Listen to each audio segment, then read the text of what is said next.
एक विषयों के लिए रोता है और एक भगवान के लिए रोता है।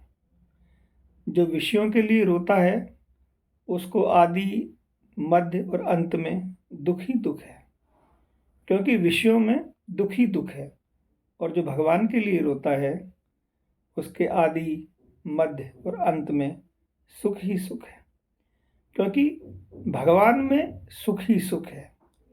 विषयी का मन रोते समय विषय में तदाकार होता है। इसका अर्थ है कि उसका मन दुख में तदाकार होता है, और भगवान के लिए विरह में रोने वाले का मन भगवान में तदाकार होता है। इसका अर्थ यह है कि उसका मन आत्यंतिक सुख से तदाकार हो रहा है। एक बात विचारिए, भोले भाले बच्चे एवं सुंदर स्त्री की ओर आंखें जाती है, पर विचार कर देखिए कि इसके शरीर में भीतर क्या है। हाड़ मांस, मलमूत्र, गंदी से गंदी चीजें भरी है, फिर भी भ्रम हो जाता है और आंखें बरबस चली जाती हैं, तथा मन भी ये कहता है कि देखो कैसे सुंदर है। अब सोचिए कि ये भ्रम क्यों है।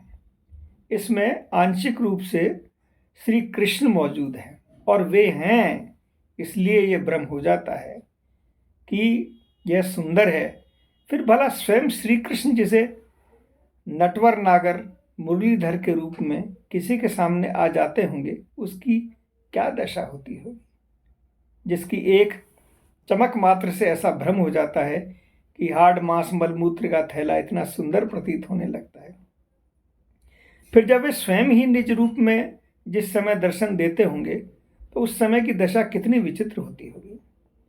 सचमुच ही यह जो कुछ भी है सब श्री कृष्ण है। एक श्लोक में भगवान ने भागवत में कहा है कि इतना साफ कि क्या बताऊं, पर इसका विश्वास नहीं है, इसलिए हम दुखी हैं। कहते हैं मन से, वचन से, दृष्टि से तथा और सभी इंद्रियों से जो ग्रहण होता है वह मैं हूं। इस बात को जान लो।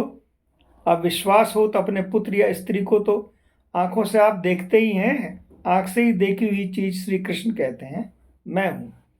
फिर उनके व्यवहार में दुख क्यों होता है? श्री कृष्ण का स्पष्ट ध्यान नहीं होता तो श्री कृष्ण की सेवा के उपकरणों का ही ध्यान कीजिए। भावना कीजिए भगवान को धूप दे रहे हैं, धूप की कटोरी का ध्यान करते अथवा धूप के धुएं का ध्यान करते हुए ही मर गए तो आपको निश्चित भगवत प्राप्ति हो जाएगी। ब्रज के पेड़ का ध्यान करते हुए भी मर गए ना, आपको प्राप्ति होगी श्री कृष्ण की, क्योंकि वहाँ का पेड़ भी श्री कृष्ण ही है। ये पेड़ यहाँ की तरह जड़ नहीं है।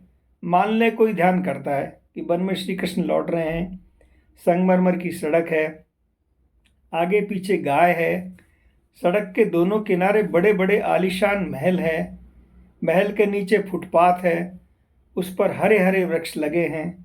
अब यदि श्री कृष्ण के रूप का ध्यान न होकर फुटपाथ, सड़क, वृक्ष आदि इनमें से किसी भी वस्तु का ध्यान क्यों न हो, पर मन फंस गया तो यही जीवित अवस्था में उसे श्री कृष्ण के दर्शन हो जाएंगे।